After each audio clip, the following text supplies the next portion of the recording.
تا حالا شده یهو یه حسی بهتون دست بده و بعد ببینید که درست از آب در اومد؟ یا مثلا به این فکر کردین که کاراگاه‌ها چطوری پرونده‌های خیلی پیچیده رو حل میکنن؟ امروز میخوایم بریم سراغ منطقی که پشت این جرقه‌های ذهنی پنهان شده. یه فرایند واقعاً قدرتمند که از حل معماهای روزمره تا بزرگترین کشف‌های علمی همه جا رد پاش هست. خب بیایید با یه معمای خیلی ساده و روزمره شروع کنیم. فرض کنید صبح از خواب پا میشید، پرده رو میزنید کنار و میبینید که چمنها خیسن. ذهن شما اینو همینطوری قبول نمیکنه. بلافاصله شروع میکنه به پرسیدن چرا و سعی میکنه یه داستانی براش بسازه. مغزتون فوراً چند تا سناریوی محتمل رو ردیف میکنه. شاید شب بارون اومده یا ممکنه آب پاش‌ها روشن بودن. این پرش ذهنی از دیدن یه نتیجه یعنی چمن خیس به حدس زدن یه علت احتمالی یه روش خیلی اساسی برای فهمیدن دنیای اطرافمونه. جالبه بدونید که این فقط یه حدس و گمان شانسی نیست. این یه شکل خیلی خاص و قدرتمند از استدلاله. به این فرایند میگن ربایش یا ابدکشن. این دقیقاً همون منطقیه که به اون حسای درونی ما و اولین فرضیه هایی که در مورد هر چیزی میسازیم قدرت میده. خیلی ساده بخوام بگم، ربایش همون جهش منطقیه که ما انجام میدیم تا برای چیزی که دیدیم یه توضیح باورپذیر بسازیم.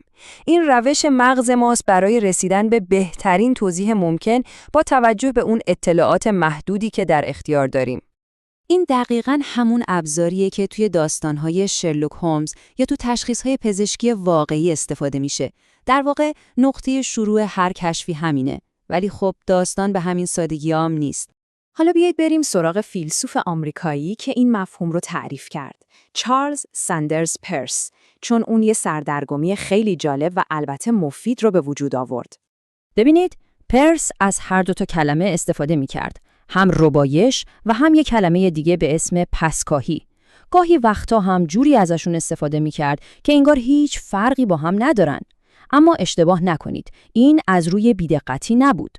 در واقع اون داشت با دو تا ایده خیلی مهم کلنجار میرفت.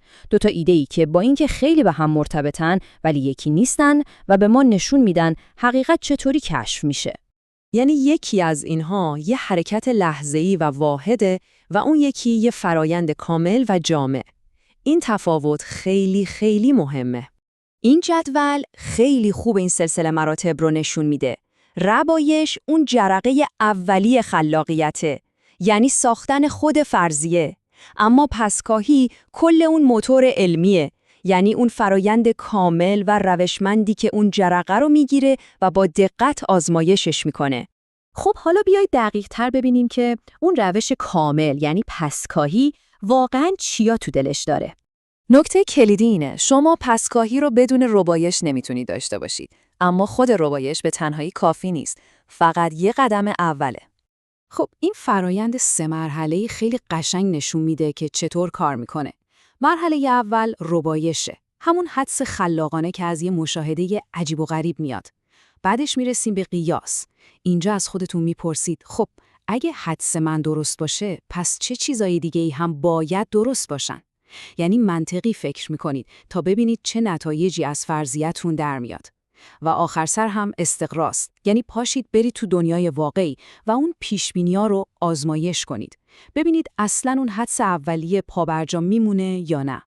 در واقع همین چارچوبه که یه حدس الکی رو از یه نظریه علمی معتبر جدا میکنه.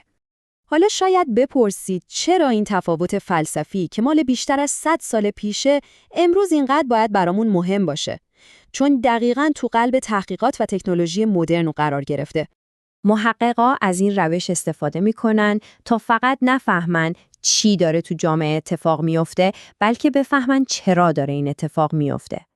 این نقل قول از ژورنال کوانتومی و علوم اجتماعی و انسانی خیلی خوب نشون میده که پسکاهی چطور کمک میکنه اون مکانیزم‌های عمیق و اصلی پشت پدیده‌های اجتماعی رو پیدا کنیم. اما این جستجو برای چراهای عمیق فقط به جامعه انسانی محدود نمیشه. الان این یکی از بزرگترین چالش‌ها تو لبه تکنولوژیه، یعنی هوش مصنوعی، مخصوصاً با این مدل‌های زبان بزرگی که امروزه داریم. محققا دقیقاً دارن همین سوال رو از خودشون میپرسن. آیا هوش مصنوعی واقعاً میتونه روایش کنه؟ یعنی میتونه از روی مشاهدات فرضیه‌های واقعاً جدید و منطقی بسازه یا فقط داره اطلاعاتی که از قبل بهش دادن رو به شکل‌های مختلف بازآرایی میکنه؟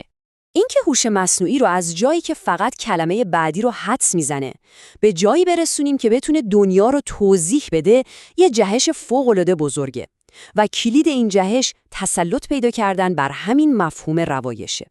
پس میبینید از همون معمای ساده چمن خیس اول بحث گرفته تا جدیدترین مرزهای هوش مصنوعی، این تفاوت بین جرقه خلاقانه و فرایند کامل برای خلق دانش جدید کاملاً حیاتیه. و این ما رو با یه سوال خیلی مهم برای آینده‌مون روبرو میکنه. همونطور که ما داریم ماشین‌هایی میسازیم که تو این جهش‌های خلاقانه روز به روز بهتر میشن، مرز بعدی برای تفکر انسان چی میتونه باشه؟ نقش منحصر به فرد ما توی آینده کشف و نوآوری قراره چی باشه؟ این سوالیه که میخوام باهاش شما رو تنها بذارم. ممنونم که امروز توی این بررسی با من همراه بودید.